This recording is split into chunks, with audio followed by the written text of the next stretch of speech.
Class आज हमारा विषय है वाक्य। इसमें हम वाक्य पढ़ेंगे। वाक्य किसे कहते हैं, वाक्य के कितने भेद होते हैं। तो पहले हम करेंगे अर्थ के आधार पर वाक्य। वाक्य समझने से पहले हमें समझना है शब्द किसे कहते हैं, वाक्य बनते कैसे हैं, तभी तो हम समझ पाएंगे वाक्य क्या होते हैं। इसके भेद तभी कर पाएंगे जब हम पहले ये समझेंगे कि वाक्य किसे कहते हैं। तो वाक्य किसे कहते हैं उसको समझने से पहले हमें करना पड़ेगा शब्द कैसे बनते हैं। शब्द कैसे बनते हैं, किसे कहते हैं शब्द, बताइए कुछ। मैम, वर्णों के सार्थक समूह को जब वर्णों के व्यवस्थित और सार्थक समूह में लगाया जाता है तब शब्द का निर्माण। वर्णों के व्यवस्थित और सार्थक समूह को शब्द कहते हैं। शब्द कैसे बनते हैं, वर्णों के मेल से बनते हैं। वर्ण जब मिलते हैं तो वो शब्द बनते हैं। लेकिन इसका मतलब ये नहीं है कि हम किसी भी तरह से शब्द मिला दे, वर्ण मिला दे और वो हमारे शब्द बन गए। हमारा शब्द है कमल, हमने शब्द लिखा है यहाँ पे कमल। अब हमें पता है ये कौन से 3 वर्णों से मिलकर बना है, हमने ये हमारा शब्द बन गया। ये हमारे वर्ण जो है, हमारे वर्ण व्यवस्थित भी हैं और उचित क्रम में भी हैं और इनका अर्थ भी निकल रहा है। इनको मिलाने पे एक शब्द बन रहा है कमल। अब मैं कहूं कि मैं इन्हीं 3 वर्णों को मिलाकर शब्द बना रही हूं, लेकिन वो कमल की जगह कोई और शब्द है, तो क्या वो सही होगा? जैसे यही वर्ण लिए मैंने तीनों, यही वर्ण लिए, तो क्या ये कोई शब्द बना? शब्द वर्ण तो मैंने ये लिए, लेकिन ये वर्णों का व्यवस्थित क्रम नहीं है और इनका सार्थक अर्थ नहीं निकल रहा, इसलिए ये शब्द नहीं कहलाता। शब्द क्या कहलाता है? ये कमल। इसी तरह वाक्य, वाक्य जब तक हम व्यवस्थित क्रम में प्रयोग नहीं करते तब तक वो हमारा उचित वाक्य नहीं माना जाता। देखिए इसमें आप समझेंगे।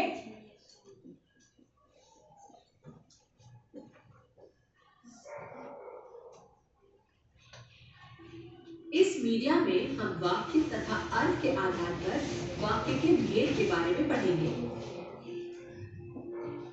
इस वाक्य को देखिए, आसमान पक्षी में उड़ते हैं। यह एक उचित वाक्य नहीं है क्योंकि इसका अर्थ नहीं निकलता है तथा वाक्य होने के लिए इसका सार्थक अर्थ निकलना चाहिए।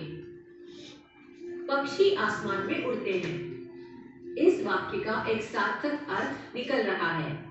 इसमें वही बात आ गई, जब तक हम इन्हें उचित क्रम में नहीं लिखेंगे तब तक उनका सार्थक अर्थ नहीं निकलेगा। आसमान पक्षी में उड़ते हैं उचित वाक्य नहीं है क्योंकि इसका सही अर्थ नहीं निकलता। पक्षी आसमान में उड़ते हैं, उन्हीं शब्दों का प्रयोग किया हमने वाक्य बनाने में, लेकिन एक सही क्रम में प्रयोग किया, तो ये बनेगा हमारा वाक्य। ठीक है, और हमें पता चल रहा है कि वाक्य क्या कहना चाह रहा है। तो हम कह सकते हैं शब्दों के एक सार्थक समूह को ही वाक्य कहते हैं। सार्थक का मतलब होता है अर्थ रखने वाला, यानी शब्दों का ऐसा समूह जिससे कोई अर्थ निकल रहा हो वह वाक्य कहलाता है। वाक्य में प्रयोग किए जाने वाले सभी शब्द पद कहलाते हैं। अब तक हमने पढ़ा था वाक्य। वाक्य किसे कहते हैं? शब्दों का व्यवस्थित समूह जिनका कोई अर्थ निकल रहा हो वो कहलाते हैं वाक्य। अब यहाँ पर हमारा टॉपिक आ गया पद। पद किसे कहते हैं? वाक्य में प्रयोग किए जाने वाले सभी शब्द पद कहलाते हैं।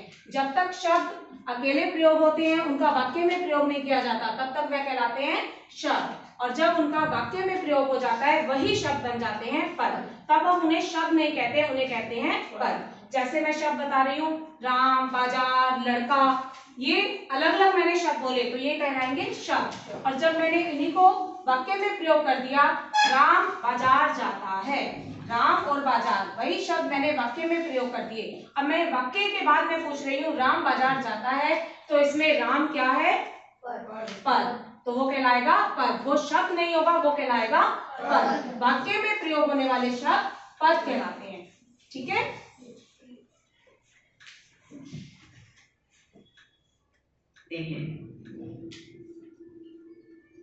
अतः 2 या 2 से अधिक पदों के सार्थक समूह को जिसका पूर्ण अर्थ निकलता है वाक्य कहते हैं। जैसे मैदान खेल में रहा है लड़का। अब ये फिर सही क्रम में नहीं है। लड़का मैदान में खेल रहा है। यहाँ पहले वाले शब्दों के समूह का सार्थक अर्थ स्पष्ट नहीं हो रहा, इसलिए यह वाक्य नहीं है। लेकिन दूसरे शब्दों के समूह का सार्थक अर्थ स्पष्ट हो रहा है, इसलिए यह एक वाक्य है। चलिए कुछ और उदाहरण देखें। रमन खाना खाता है, पेड़ों पर फल लगे हैं, टेबल पर सब्जियां रखी हैं, बच्चे पढ़ाई कर रहे हैं, नेहा चित्रकारी कर रही है। यह सभी वाक्य अर्थ की पूर्णता का बोध करा रहे हैं। इसमें हमने अब वाक्य समझ लिए। वाक्य किसे कहते हैं? वर्णों के, शब्दों के व्यवस्थित और उचित क्रम को जिनका कोई अर्थ निकले वह कहलाते हैं वाक्य। शब्द समझ में आए, हमें वाक्य समझ में आए और पद समझ में आए। ठीक है। पद किसे कहते हैं? वाक्य में प्रयोग होने वाले शब्दों को पद कहते हैं। उदाहरण देकर बताइए। जैसे राम, मैदान, ये सब जो है ये शब्द है क्योंकि ये वाक्य में प्रयोग नहीं हुए हैं। जब हम इन्हें एक वाक्य में प्रयोग करते हैं, मैदान में राम खेल रहा है, तब ये पद बन जाते हैं। जब शब्द वाक्य में प्रयोग हो जाते हैं तो वह कहलाते हैं पद। अब हम इसमें आगे वाक्य के दो अंग होते हैं, उद्देश्य और विधेय। किसी वाक्य में जिसके बारे में कुछ बताया जाता है उसे उद्देश्य कहते हैं। जैसे रिया पत्र लिख रही है, इस वाक्य में रिया के बारे में बताया जा रहा है, इसलिए रिया उद्देश्य है। अब यहाँ पर हमने वाक्य के अंग देखे। वाक्य के दो अंग बताए जाते हैं, उद्देश्य और विधेय। उद्देश्य क्या है? किसी वाक्य में जिसके बारे में कुछ बताया जाता है, जिसके बारे में बात की जा रही होती है, वह कहलाता है उद्देश्य। जैसे अब यहाँ उदाहरण क्या है? रिया पत्र लिख रही है। किसके बारे में बात हो रही है? रिया के बारे में। तो रिया क्या है? हमारा उद्देश्य। विधेय क्या होता है? दूसरा अंग इसका है विधेय।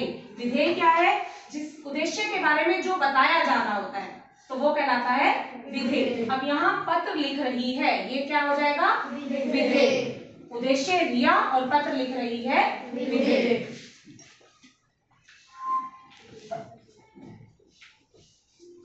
अथवा वाक्य में जो कर्ता हो उसे उद्देश्य कह सकते हैं, क्योंकि किसी क्रिया को करने के कारण वही मुख्य होता है। वाक्य के जिस भाग में उद्देश्य के बारे में जो कुछ कहा जाता है उसे विधेय कहते हैं। जैसे रिया पत्र लिख रही है, इस वाक्य में रिया उद्देश्य है और उसके बारे में कहा जा रहा है कि वो पत्र लिख रही है, इसलिए पत्र लिख रही है विधेय है।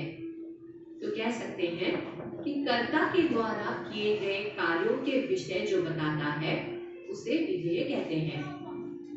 अब यहाँ पर हमें उद्देश्य और विधेय समझ में आ गया। उद्देश्य क्या है? सक्षम बताइए। वाक्य का वह भाग जिसमें किसी के विषय में जो कुछ बताया जाता है उसे उद्देश्य कहते हैं। जिसके बारे में बात की जा रही होती है वह कहलाता है उद्देश्य। और विधेय उद्देश्य के बारे में जो बात बताई जाती है, जो आगे वाक्य पूरा करता है, वह कहलाता है विधेय। रिया पत्र लिख रही है, रिया के बारे में बात हो रही है तो रिया है उद्देश्य। पत्र लिख रही है, रिया क्या कर रही है? पत्र लिख रही है। रिया के बारे में क्या काम हो रहा है तो वो हो जाएगा हमारा विधेय।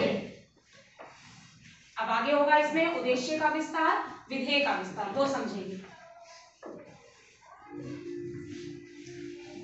कई बार वाक्य में उसका परिचय देने वाले अन्य शब्द भी साथ आए होते हैं।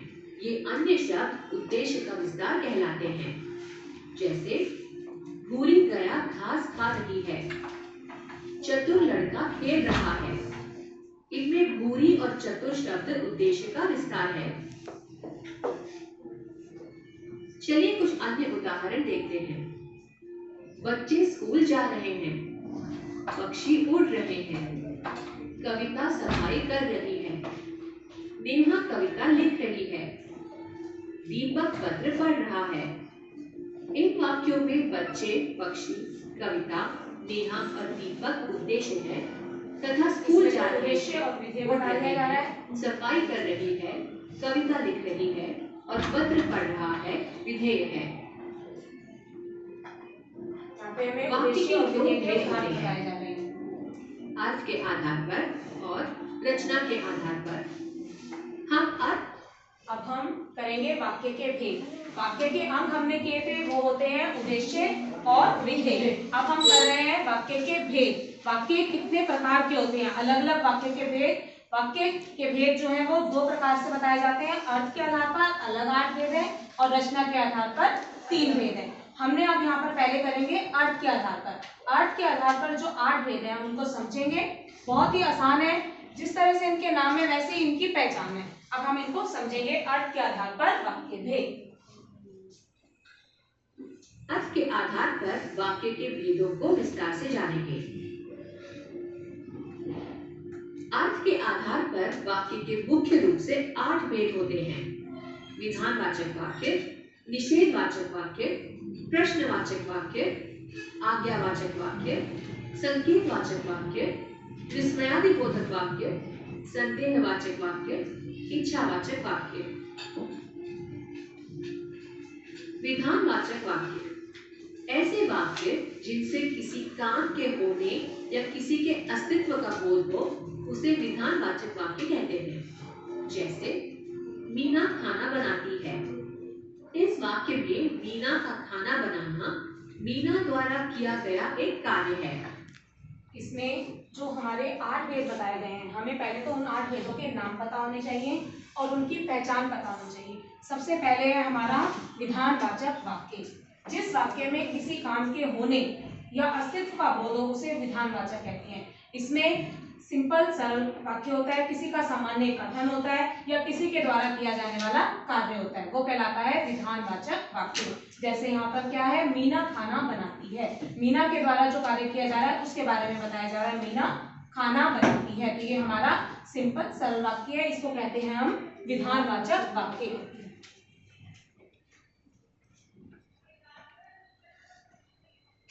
अतः ये विधानवाचक वाक्य है। इसी तरह हिंदी हमारी राष्ट्रभाषा है। इस वाक्य में हमें हिंदी के अस्तित्व का बोध हो रहा है, अतः यह उदाहरण विधानवाचक वाक्य के अंतर्गत आएगा। विधानवाचक वाक्य के कुछ अन्य उदाहरण देखें। ये उदाहरण पढ़ने से आपको समझ में आ जाएगा। निषेधवाचक वाक्य जिस वाक्य में किसी कार्य के न होने का बोध हो या वाक्य से नकारात्मक भाव पाया जाए उसे निषेधवाचक वाक्य कहते हैं। जैसे रमन अभी स्कूल नहीं गया, रवि आज पढ़ाई नहीं करेगा। इन दोनों ही वाक्यों में कार्य के न होने या नकारात्मक का भाव आ रहा है, इसलिए ये निषेधवाचक वाक्य हैं। निषेधवाचक वाक्य नाम से ही पता चल रहा है जिसमें किसी काम के ना होने का बोध हो रहा हो। विधानवाचक वाक्य क्या था, जिसमें किसी काम के होने का बोध हो रहा हो, सामान्य कथन हो।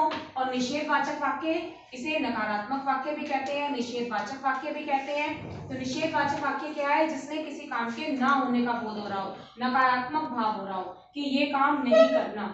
रमन अभी स्कूल नहीं गया, हमें आज बाहर नहीं जाना, जिसमें ना और नहीं जैसे शब्दों का प्रयोग हो रहा हो। इसमें एक बात ध्यान रखने योग्य है कि हम क्या कहते हैं, बाहर मत जाओ। मत में भी हम कहेंगे कि ये निषेधवाचक ही है, क्योंकि मत का प्रयोग हो रहा है, मना ही किया जा रहा है। लेकिन नहीं, आगे आप इसका एक भाग करेंगे आज्ञावाचक। बाहर मत जाओ, मत का प्रयोग ज्यादातर होता है आज्ञा देने के लिए। अब ये एक तरह से आज्ञा दी जा रही है ना, बाहर मत जाओ, अंदर ही रहो, तो ये आज्ञावाचक में आएगा। ये चीज ध्यान रखने वाली है कि ना नहीं का प्रयोग जहां पर हो रहा होगा, ना या नहीं, तो वो होगा हमारा निषेधवाचक वाक्य। आज्ञावाचक में भी मत का प्रयोग होता है, लेकिन वहां हमें ध्यान रखना है कि आज्ञा की उसमें है या मना किया जा रहा है किसी काम को, सिंपल सरल मना किया जा रहा है। तो हमें ये अंतर को समझना है। जब आप अभी आगे आज्ञावाचक पढ़ेंगे तो आपको ये अंतर समझ में आएगा।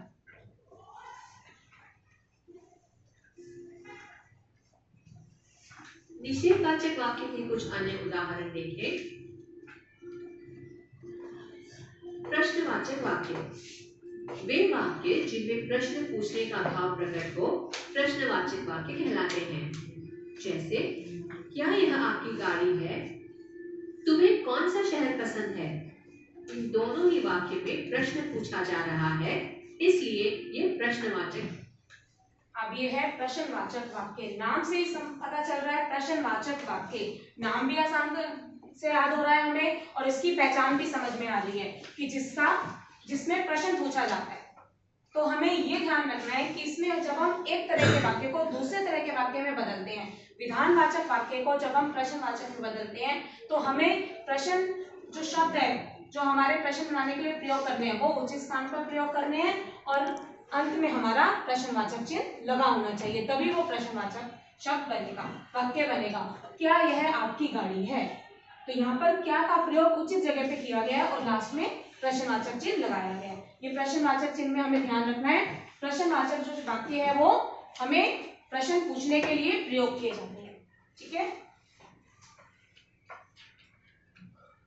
वाक्य है। अब इसमें और उदाहरण दिए गए होंगे। प्रश्नवाचक वाक्य के कुछ अन्य उदाहरण देखें। आज्ञावाचक वाक्य, ऐसे वाक्य जिनमें आज्ञा, अनुमति, प्रार्थना, निर्देश या अनुनय विनय का भाव प्रकट होता है, वे वाक्य आज्ञावाचक वाक्य कहलाते हैं। जैसे वहां जाकर बैठो, कृपया शांति बनाए रखें, तुम अब जा सकते हो। ये सारे यहाँ पहले वाक्य में आदेश दिया जा रहा है, दूसरे वाक्य में अनुरोध किया जा रहा है तथा तीसरे वाक्य में अनुमति दी जा रही है, इसलिए ये आज्ञावाचक वाक्य हैं। सब तरह के इस तरह के वाक्य हमारे आज्ञावाचक वाक्य में आते हैं। आज्ञावाचक वाक्य के कुछ अन्य उदाहरण देखें। ये प्रश्नवाचक के संकेतवाचक वाक्य, वे वाक्य जिनसे हमें एक क्रिया का दूसरी क्रिया पर निर्भर होने का बोध हो, ऐसे वाक्य संकेतवाचक वाक्य कहलाते हैं। जैसे यदि मैं आगरा जाऊंगी तो ताजमहल देखूंगी, अगर बारिश अच्छी होती तो फसल भी अच्छी होती। इसमें एक क्रिया दूसरी क्रिया पर निर्भर है। संकेतवाचक वाक्य जिसमें एक क्रिया दूसरी क्रिया पर निर्भर होगी वह कहलाएगा संकेतवाचक वाक्य। यदि मैं आगरा जाऊंगी, अगर मैं इतना वाक्य बोल के छोड़ दूं तो मेरा वाक्य अपने आप में अधूरा है, पूरा नहीं है। यदि मैं आगरा जाऊंगी तो ताजमहल देखूंगी, तो मेरा वाक्य पूरा हुआ। अगर मैं आधा छोड़ देती हूँ तो एक क्रिया बताकर छोड़ रही हूँ कि मैं आगरा जाऊंगी, तो आगे मेरा वाक्य पूरा नहीं है, वो अपने आप में अधूरा है। तो मैं ताजमहल देखूंगी, तब मेरा वाक्य पूरा हुआ। अगर बारिश होती तो फसल भी अच्छी होती, अगर पढ़ाई करते, अगर मेहनत करते तो परीक्षा में अव्वल आते। इस तरह के वाक्य। यदि मैं समय पर रुकता तो मैं मेरी गाड़ी ना छूटती, जिसमें अगर तो, यदि तो, इस तरह के वाक्य होंगे तो वो कहलाएंगे हमारे संकेतवाचक वाक्य। इन दोनों ही वाक्यों में एक क्रिया को दूसरी क्रिया पर निर्भर होना दिखाया जा रहा है। यहाँ एक क्रिया दूसरी क्रिया की ओर संकेत कर रही है, अतः ये संकेतवाचक वाक्य के उदाहरण हैं। संकेतवाचक वाक्य के कुछ अन्य उदाहरण देखें। यदि तो, अगर तो, इस तरह से विस्मयादिबोधक वाक्य, ऐसे वाक्य जिनमें आश्चर्य, शोक, घृणा, हर्ष आदि भावों का बोध हो, वो विस्मयादिबोधक वाक्य कहलाते हैं। जैसे बस करो, तुमने सारी हद पार कर दी है, अरे आप जल्दी आ गए। यहाँ पहले वाक्य में क्रोध और दूसरे वाक्य में आश्चर्य का बोध हो रहा है। इसमें हमारे विस्मयादिबोधक वाक्य कहलाएंगे, जिसमें हमारे किसी तरह के आश्चर्य, शोक, घृणा, जिसमें हमारे इमोशंस, हमारे भावों को प्रकट किया जाता है, वह वाक्य कहलाते हैं विस्मयादिबोधक वाक्य, जिसमें हमारे भाव प्रकट किए जाते हैं। बस करो, तुमने तो हद ही पार कर दी, गुस्से में ये बात की जा रही है। इसमें हमारा जो भी विस्मयादिबोधक चिन्ह शब्द होता है उसके बाद हमारा चिन्ह जरूर लगता है। ठीक है, विस्मयादिबोधक चिन्ह जरूर लगता है, ये हमें ध्यान रखना है। वाह, तुमने तो कमाल कर दिया, वाह शब्द हमारा क्या है? विस्मयादिबोधक शब्द है, तो उसके बाद हमारा ये विस्मयादिबोधक चिन्ह जरूर लगेगा, ये हमें ध्यान रखना है।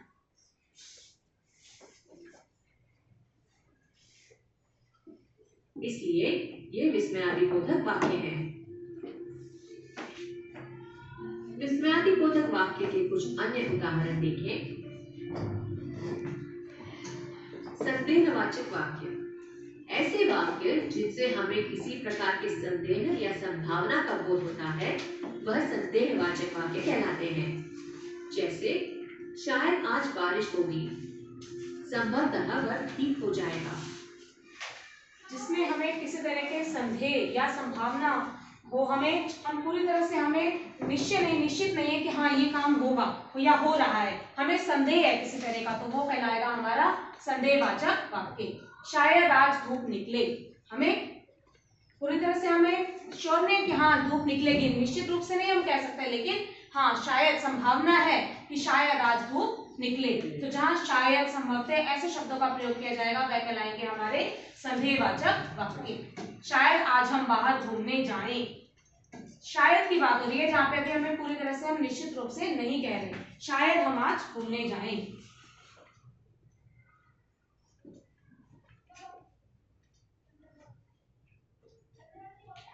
इन दोनों ही वाक्यों में संभावना जताई जा रही है, इसलिए यह संदेहवाचक वाक्य है।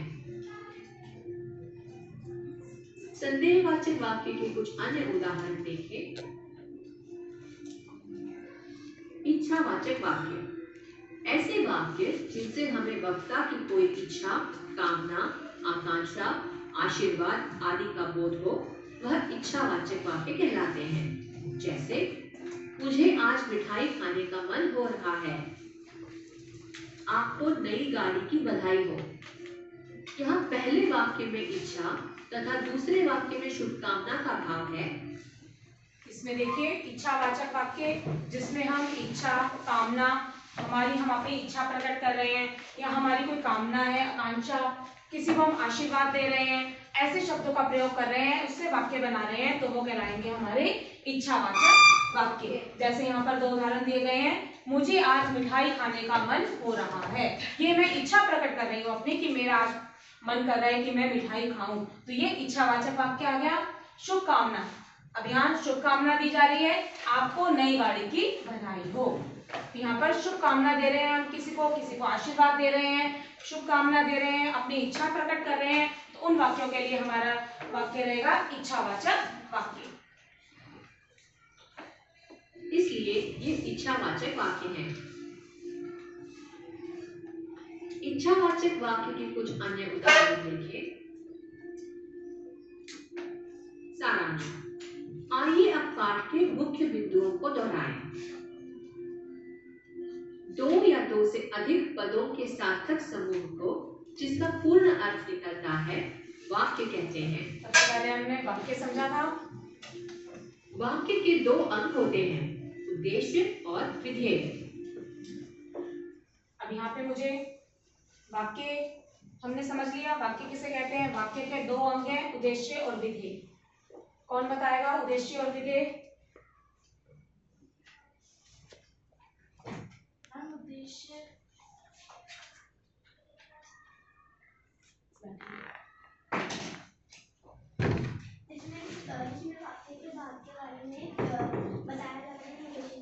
जिसमें वाक्य के बारे में बताया जाता है, जिसके बारे में बात की जा रही होती है, वह कहलाता है उद्देश्य। और विधेय क्या होता है? वाक्य के जिस भाग में उद्देश्य के बारे में बताया जाता है उसे विधेय कहते हैं। वाक्य के जिस भाग में उद्देश्य के बारे में बताया जाता है उसे विधेय कहते हैं।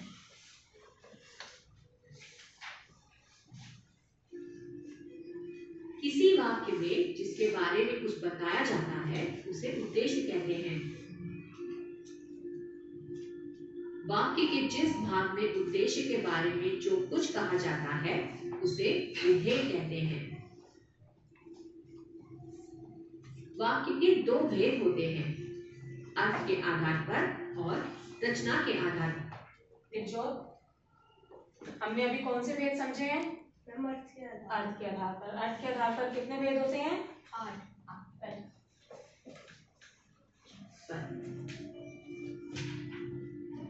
अर्थ के आधार पर वाक्य के मुख्य रूप से 8 भेद होते हैं।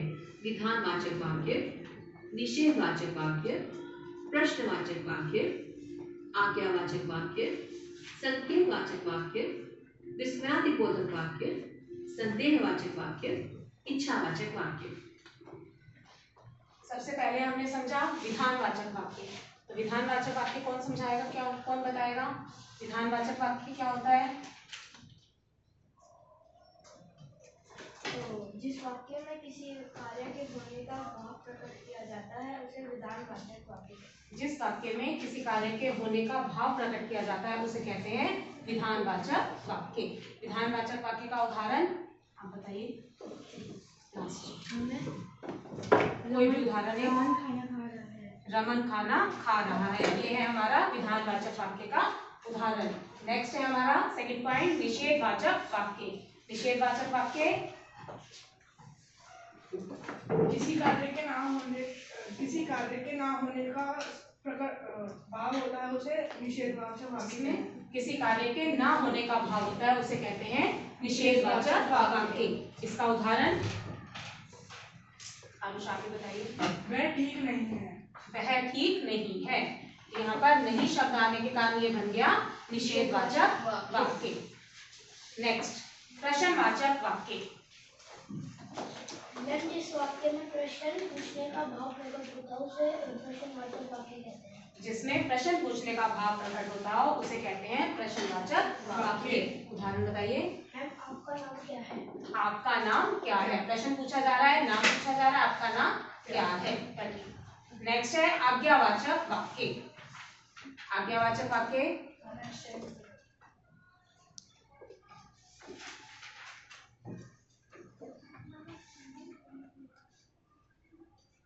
हाँ जी बताइए।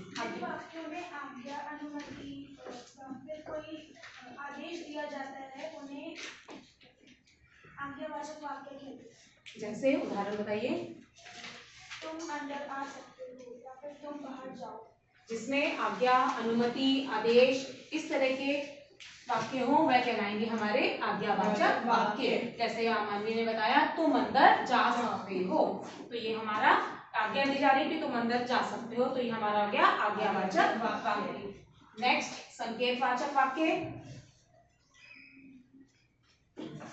ऐसे वाक्य जिसमें हमें एक क्रिया को दूसरी क्रिया पर निर्भर होना पड़े, निर्भर होने का बोध हो, उसे संकेतवाचक वाक्य कहते हैं।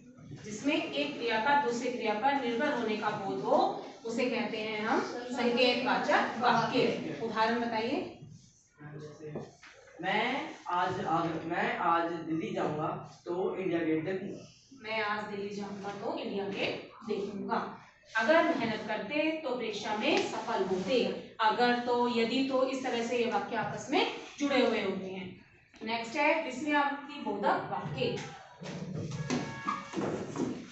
जिस वाक्य में हर्ष, खुशी का बोध हो उसे विस्मयादिबोधक वाक्य कहते हैं। जिसमें हर्ष, खुशी, दुख इस तरह के भावों का बोध हो उसे कहते हैं हम विस्मयादिबोधक वाक्य। उदाहरण बताइए। उदाहरण जैसे कि वाह तुमने कमाल कर दिया। वाह तुमने कमाल कर दिया। अब इसमें वाह शब्द जो है हमारा विस्मयादिबोधक शब्द है और उसके बाद हमारा विस्मयादिबोधक चिन्ह जरूर लगेगा, ठीक है। नेक्स्ट संदेहवाचक वाक्य।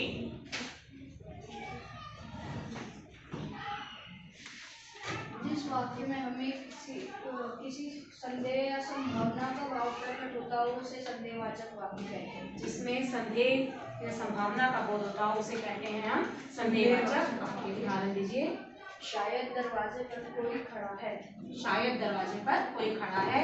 यहाँ पर बोलने वाले को पता नहीं है, निश्चित रूप से नहीं पता कि कोई खड़ा है या नहीं खड़ा, वो शायद बता रहा है, संभावना उसे ऐसी लग रही है कि शायद दरवाजे पर कोई खड़ा है। लास्ट इच्छावाचक वाक्य। जिस वाक्य में इच्छा, कामना, शुभकामना और आदि उसे इच्छावाचक।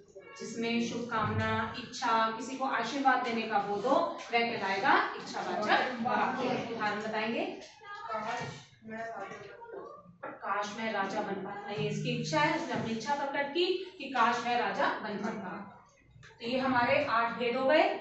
इनके नाम, इनके भेदों की पहचान हमें याद करनी है। और एक चीज और, हमें इनको एक तरह के वाक्य को दूसरे तरह के वाक्य में बदलना आना चाहिए। कि आपके पेपर में निषेधवाचक वाक्य दिया जा रहा है तो उसको आपको प्रश्नवाचक वाक्य में बदलना, विधानवाचक वाक्य को आज्ञावाचक वाक्य में बदलना। तो एक तरह के वाक्य का वाक्य रूपांतरण, ये इसे कहते हैं वाक्य रूपांतरण। तो वाक्य रूपांतरण हमें करना जरूर आना चाहिए।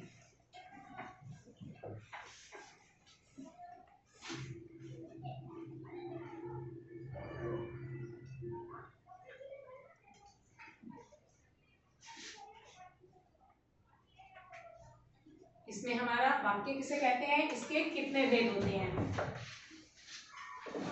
शब्दों के क्रमबद्ध समूह जिनका सार्थक अर्थ निकले उन्हें वाक्य कहते हैं। और वाक्य के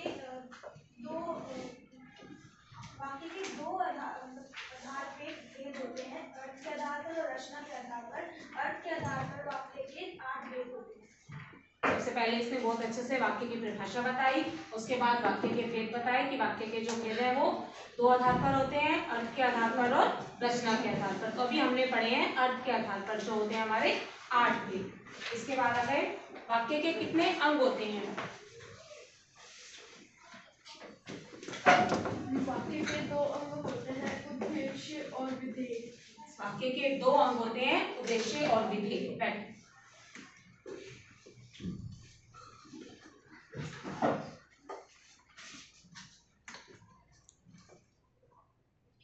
देखिए इसमें हमारे आंसर, वाक्य किसे कहते हैं? 2 या 2 से अधिक पदों के सार्थक समूह को जिनका पूर्ण अर्थ निकलता है। शब्द तो हम जोड़ लेते हैं आपस में, उनका समूह भी बना लेंगे, लेकिन अगर उनका कोई अर्थ नहीं निकल रहा होगा तो वो वाक्य नहीं कहलाएगा। जिनका कोई अर्थ निकल रहा होगा वह कहलाएंगे वाक्य। जैसे बच्चे स्कूल जा रहे हैं, अब यहाँ पर मैं इसी वाक्य को ऐसे बोल दूं, स्कूल बच्चे जा रहे हैं या बच्चे जा रहे हैं स्कूल, तो क्या ये वाक्य सही है? नहीं ना। तो ये सही वाक्य कैसे बनेगा? जब हम इसे बोलेंगे बच्चे स्कूल जा रहे हैं, तभी हमारा ये वाक्य होगा। ठीक है, धन्यवाद क्लास। समझ में आ गया हमारा ये टॉपिक? आपको विषय समझ में आ गया वाक्य? धन्यवाद।